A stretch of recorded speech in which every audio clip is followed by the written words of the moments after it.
No, keď sme rozprávali o moduláciách, ktoré oddiaľujú vlastne tonálny priebeh, oddiaľujú nástup tóniky, zneisťujú poslucháča, napríklad zmenením tóniny, rozširovaním napätia, tak vlastne táto túžba skladateľov aj vôbec ľudskej percepcie, že oddiaľujeme tóniku a nekončíme, doviedla postupným rozširovaním harmonického napätia a neustálým oddiaľovaním tohto rozvodu do tóniky, doviedla až k rozpadu tonality, na ktorú vlastne neskôr naviazala atonalita a riadená atonalita dodekafónia.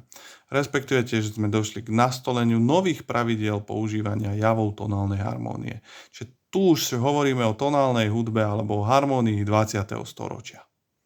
Rozpad tradičnej funkčnej tonálnej harmónie prebiehal dvomi smermi. Za prvé odmietanie chromatiky, čiže sú to hlavne skladatelia impresionizmu, Parížska šestka a Stravinsky, a druhé použitie chromatiky do krajnosti, post-Tristanovci, čiže tí, ktorí predovšetkým nadviazali na operu Tristan a Izolda Richarda Wagnera, čiže tá chromatika naozaj sa rozširovala, nerozvádzala, neviem čo to je, hlavne Max Reger, Richard Strauss a ranný Arnold Schoenberg. V každom prípade konzonancia a dizonancia sa k sebe priblížili. Harmónia impresionizmu napríklad využíva intervalové a akordické paralelizmy. Nové akordy vzniknuté superpozíciou tercií, ďalej používa akordy s pridanými cudzími nedoškálnymi tónmi, akordické kombinácie smerujúce k politonalite a bitonalite, tritónové akordy, ostinátne techniky, zadržiavaný bas, používanie orientálnych, exotických a ľudových módov. Pokračujeme ďalej. Logickým vyústením rozpadu tonality je hudba atonálna, postupným uvoľňovaním tonálnych vzťahov a rozšírením akordického centra vznikla. Je dôslednou negáciou tonálneho harmonického systému. Je priamou reakciou na spoločenské dianie. Sformovala sa počas expresionizmu, čiže druhej viedenskej školy, tam patrí Arnold Schoenberg a jeho dvaja prví žiaci, taký významnejší Anton Webern a Alban Berg.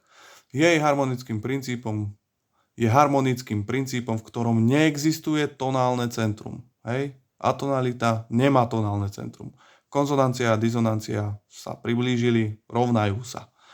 Odmieta klasický symetrický rytmus, presadzuje sa atematičnosť, melodika stráca kantabilnosť a má typický konštruktívny charakter. Riadeným princípom alebo riadenou hudbou atonálnou je dodekafónia, čiže 12-tónový organizovaný systém. Základom harmónie v dodekafónii je dodekafonický rad. Je to základný konštrukčný materiál slúžiaci na stavbu hudobného diela, harmonicko-melodického procesu. Ten princíp v ortodoxnej dodekafónii, čiže v tej rannej, spočíval v tom, že pokiaľ nezasie všetkých 12 tónov radu, tak sa nezopakuje ani jeden z tých tónov znova. Čiže pri analýzach skladieb dodekafonických nájdeme tento dodekafonický rad. Za radom 12 tónov si vieme odškrtať v nejakom poradí, ktoré skladateľ určuje, a naozaj potom sa dá veľmi ľahko tento dodekafonický rad v rôznych kontrapunktických podobách odčítať. To je asi všetko.